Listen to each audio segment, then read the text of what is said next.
This podcast is produced in Amiskwichi, Wisconsin, also known as Edmonton, on the traditional lands referred to as Treaty 6 territory, a place that has been a meeting ground, traveling route, and home for many Indigenous peoples since time immemorial, including the Cree, Dene, Nakota Sioux, Saulteaux, Blackfoot, and Métis, whose histories, languages, and cultures continue to influence and enrich our vibrant community.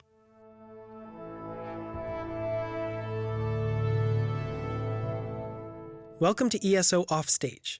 I'm your host and ESO double bassist, Max Cardilli.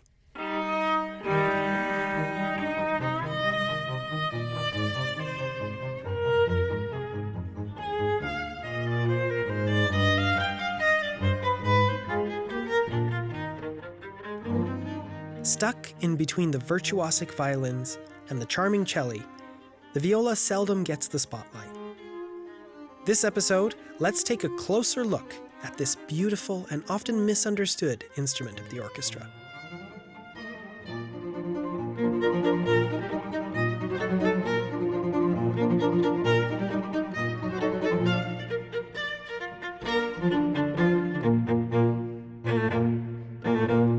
I sat down at my computer, went into Google, and typed, "Why is the viola?" to see the most frequently asked questions about this instrument. Google suggested questions like, why is the viola a joke? Why is the viola made fun of? And the most searched, why is the viola hated? Now, that might sound shocking to you, but if you hang around orchestral musicians or string players long enough, there's a certain type of inside joke you'll inevitably hear. No, I'm not talking about classical music puns, which are honestly too hot to handle. There's a specific niche of joke, so popular that it even has its own Wikipedia page. Viola jokes. Viola jokes are part of the tradition of stereotyping violists as lesser than and incapable, and they range from one-liners to very complicated long stories with a good payoff at the end. This is the ESO's assistant principal violist, Ethan Filner. I went to a restaurant and I left my viola in the backseat of my car. When I got back to the car, it had been broken into. The back window was shattered and there were two violas in the back seat. Probably my favorite is this. So the scene is in an orchestra rehearsal. The conductor is doing a run through of a piece and has to stop suddenly because the last chair violist is sobbing uncontrollably and is not playing. The conductor's like, "Maurice, what's the problem?" And Maurice responds through his tears, "The oboe player has detuned one of my strings." "Well, fix it and let's get on with it." And the viola player, through his tears again, says, "He won't tell me which one."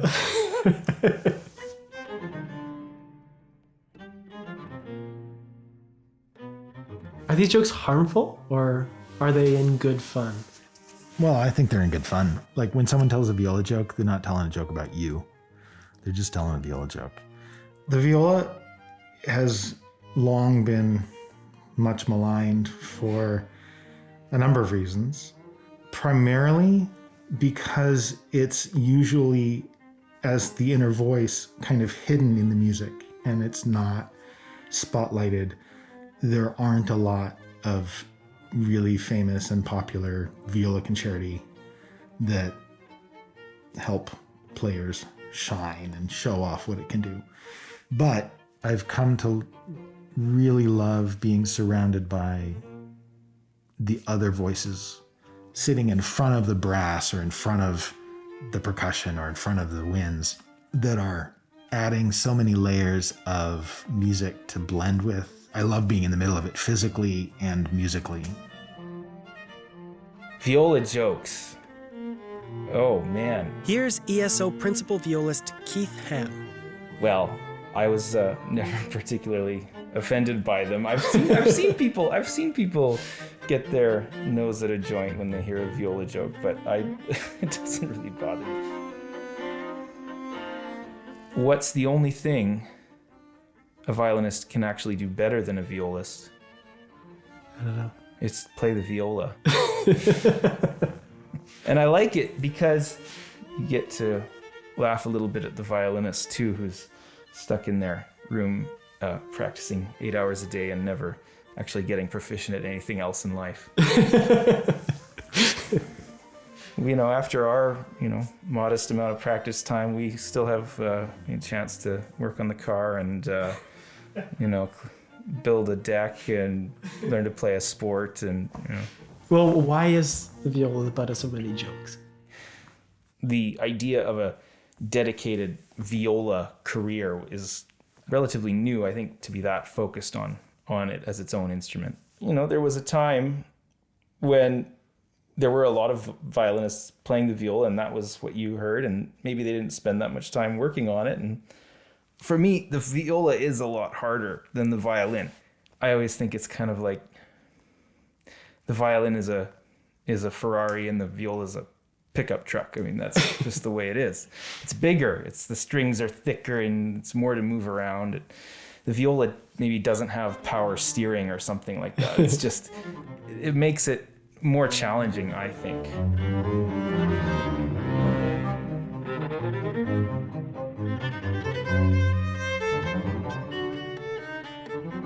Well, for so long, the viola was treated as just a rhythm instrument, or sort of doubling the bass line.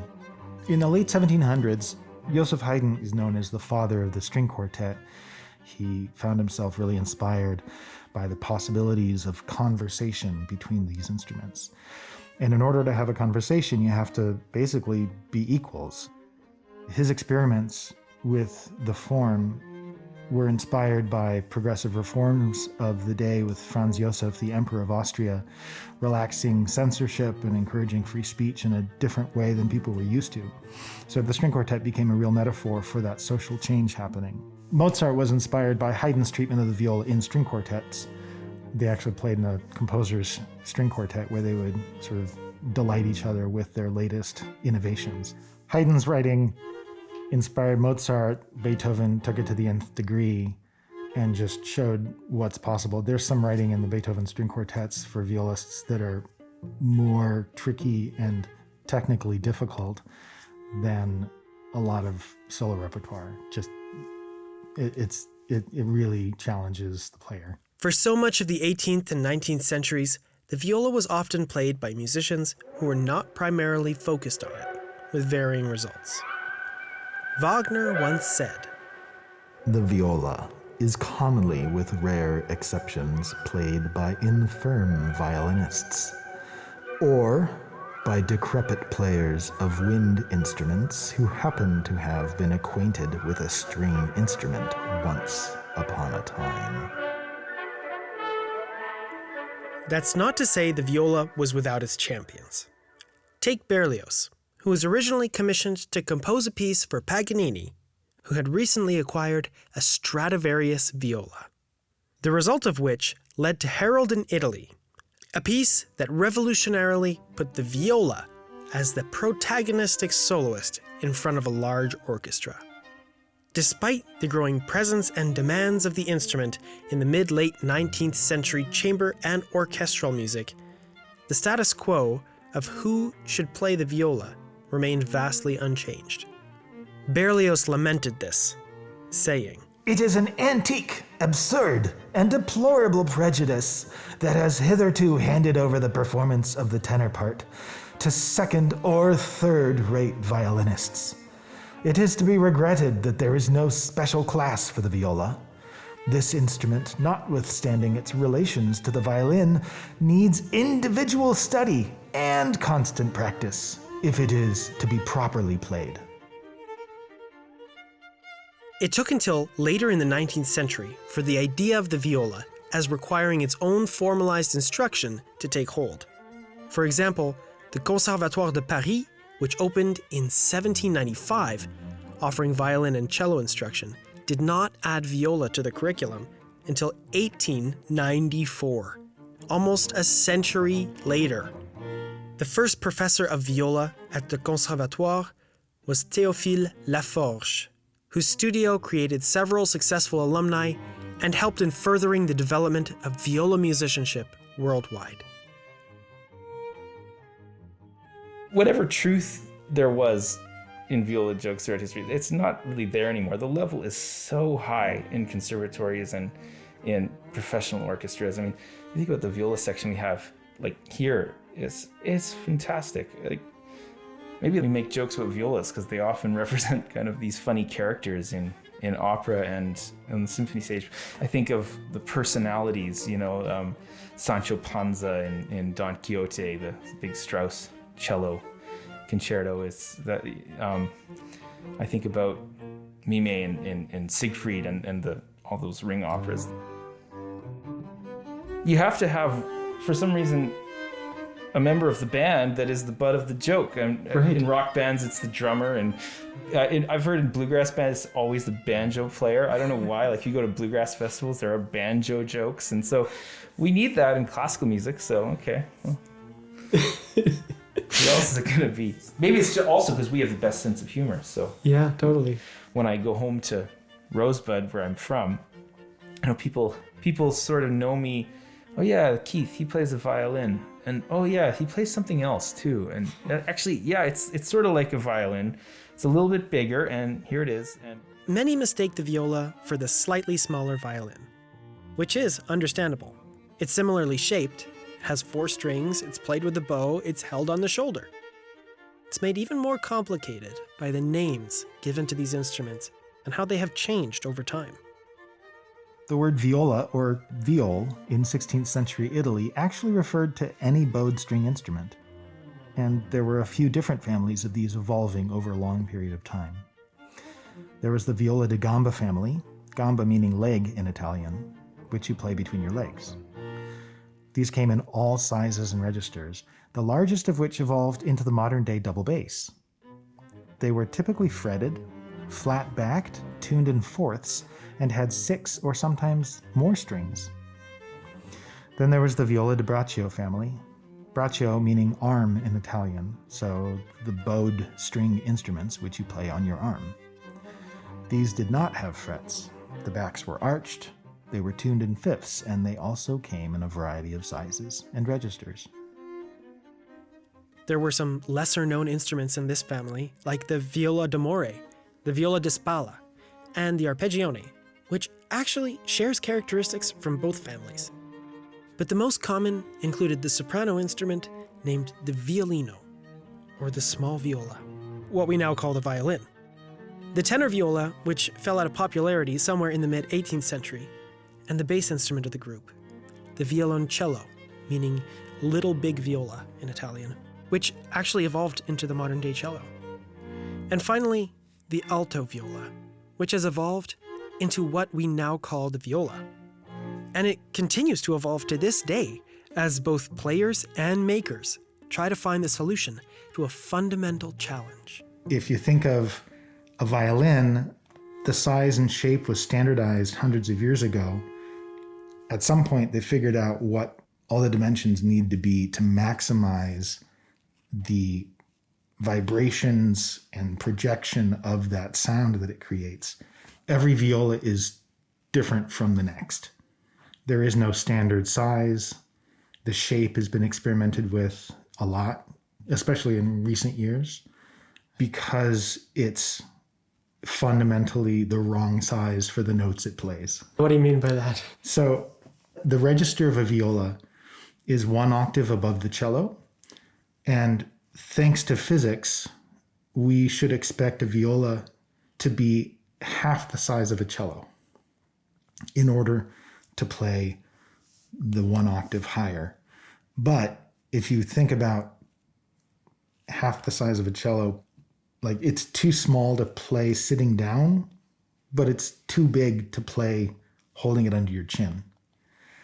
So viola makers have had to experiment with getting the viola as small as possible to play, but also as big as possible to get the right volume of air vibrating to maximize the projection so that you've got as powerful a sound as a violin or the cello so that it can compete and work in the balance. 17-inch or longer violas are really heavy. They're stretching your arm out too long. Like, you can play it, but like not for too long. So there's this cost benefit analysis that you do when you're looking at an instrument. Does it sound good? Or can I hold it? Can I hold it long enough to practice so that I can sound good? The fact that the viola isn't standardized provides an exciting opportunity for luthiers today and throughout history to be creative and innovative in trying to solve the puzzle of resonance versus playability imposed by the register. Like an ergonomic viola design by luthier David Ravinis, which looks like it's straight out of a Salvador Dali painting. The end result of all this experimentation is every viola sounds totally different, very much like we all sound different as we talk or sing. I think violinists, violists, and cellists all try to lay claim to like their instrument is the most like the human voice.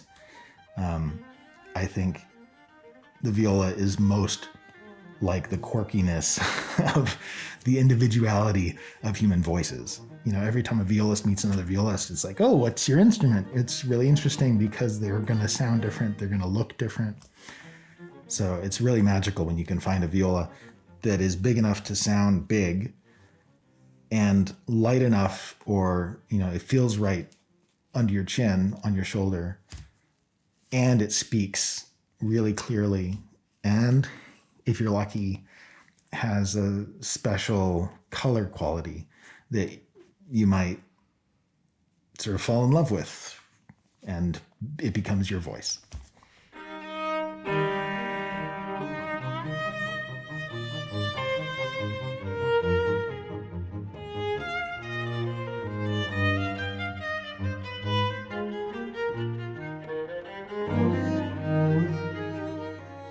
So we've heard about this stereotype that violists are really violinists who didn't make it. And it's true that many people come to the viola by way of the violin, including both Ethan and Keith. But there are far more practical and nuanced reasons for this.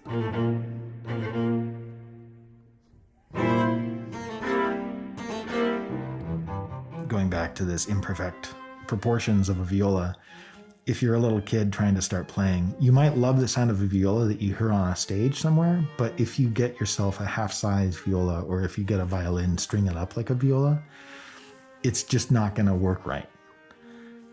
Smaller sized violins are much more likely to feel satisfying while you're learning how to play. It's just so much easier to learn the basic techniques and to get further with it faster, and then transfer those techniques to the larger viola. We know the viola sits in an odd register for its size. And on the topic of register, different instruments use different clefs depending on their register. A clef is kind of like a legend on a map. They're marked at the beginning of every line of notated music, and they indicate what notes the lines and spaces refer to. If you're familiar with piano music, you'll know that the right hand is often written in the treble clef, and the left hand is often in the bass clef. But there are other clefs too. The middle line of the alto clef, for example, is middle C, which falls exactly between the treble and bass clefs. And the viola is the only instrument in the orchestra that uses the alto clef. It's the main stumbling block for violinists actually picking up the viola. If you play the violin, if you're a young person, you play the violin, picking up a viola and learning to read the alto clef and taking on that role in your string quartet or in your youth orchestra, it can only be a good thing. It's like the challenges associated with the size of it, all of those things I think they'll help your violin playing. That's what I've certainly seen. The viola, I think, is more of an ensemble instrument than the violin. I think it's more dependent on a shared ensemble experience. And so I think when you're starting out, it'd be great to play chamber music and orchestra immediately, but unfortunately that's not usually the case. Mostly it's kids scratching away by themselves with their parents and a teacher. And so the violin, I think, lends itself a little more to that. You wouldn't sign your kid up for soccer lessons and make sure that they're practicing 40 minutes a day soccer by themselves. That wouldn't make any sense. And I think that's actually kind of what we do. We are playing a team sport as orchestra players and as string players especially. There's not a lot of concerto repertoire, unfortunately. I don't think the viola is maybe quite as well suited to the concerto stage as the violin or even the cello. But How come? well, you know this as a double bass player. We share this in common. We have this kind of funny instrument that's slightly too small. And I think that gives our instruments a really special character. It puts them at a disadvantage as far as concerto playing and projection, but it has a really special voice. And the best composers are composers that really know how to make use of that as a color, whether it's in a string quartet or an opera pit or a symphony. Part of what has fueled the viola jokes is what gives the instrument its incredible character. Many famous composers played the viola, including Bach, Haydn, Mozart, Beethoven, Dvorak, Mendelssohn, Britten, Hindemith, and the list goes on.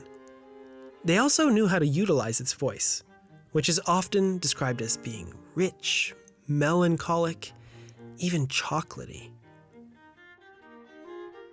There's a real modern renaissance happening where people are exploring what the instrument can do.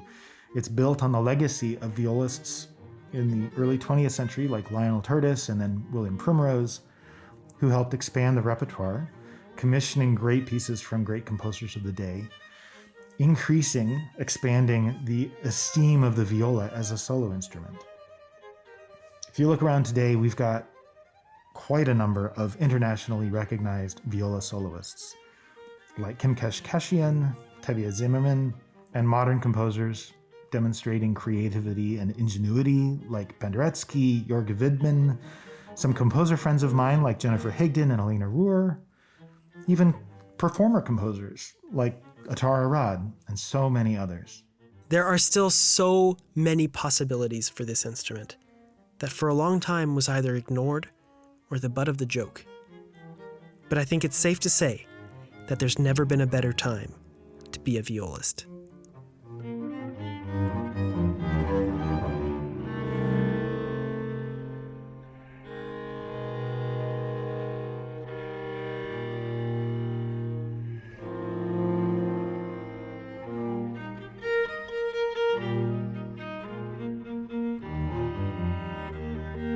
Ethan and Keith have compiled some Spotify playlists to showcase some great examples of music written for the viola. You can find those, as well as links to other resources in the show notes, or find it on our website. This episode, you heard Keith Hamm and Julie Hirish performing Beethoven's Eyeglass Duo for violin and cello. Thank you to our wonderful guests, Ethan Filner and Keith Hamm, who shared their time and voices for this episode. With this being the last episode of Season 1, we'll take a short break over the summer, and we'll be returning in the fall. Thanks to all of you who have been listening in this year, and a special thanks to all those who helped make this happen behind the scenes. I truly appreciate it. And if you or your kids are looking for some fun activities this summer, you might consider the Winspear Center's Sensational Strings Summer Camps, which offer kids ages 6 to 12 the chance to learn and play a musical instrument.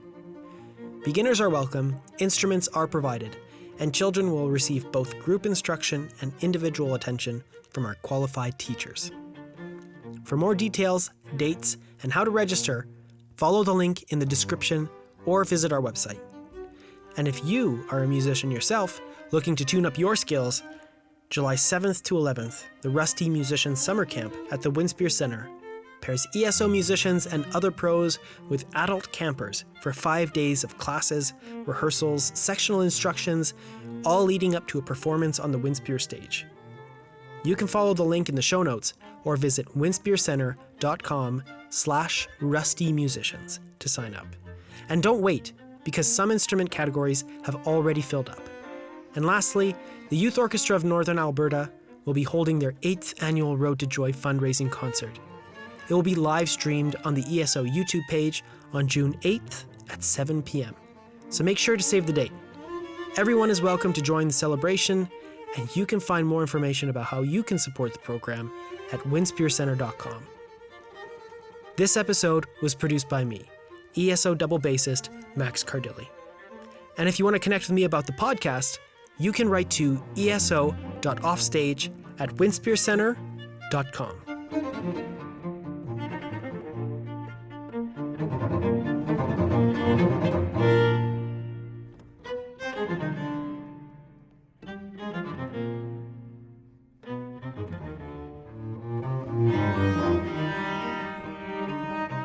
So the personnel manager for an orchestra comes up to the podium at the beginning of the dress rehearsal for a concert and announces that the conductor is sick and the assistant conductor is not available and they are in dire straits and they're looking for volunteers. Does anybody have any experience conducting? They're in a real pinch. They'll take whatever. And the second chair violist meekly raises his hand, and the personnel manager sees him and waves him off stage and ushers him off, and he goes and he sort of studies the score, and he comes back out and does the dress rehearsal, and it's kind of okay, and then the concert happens that night, and it's a huge success.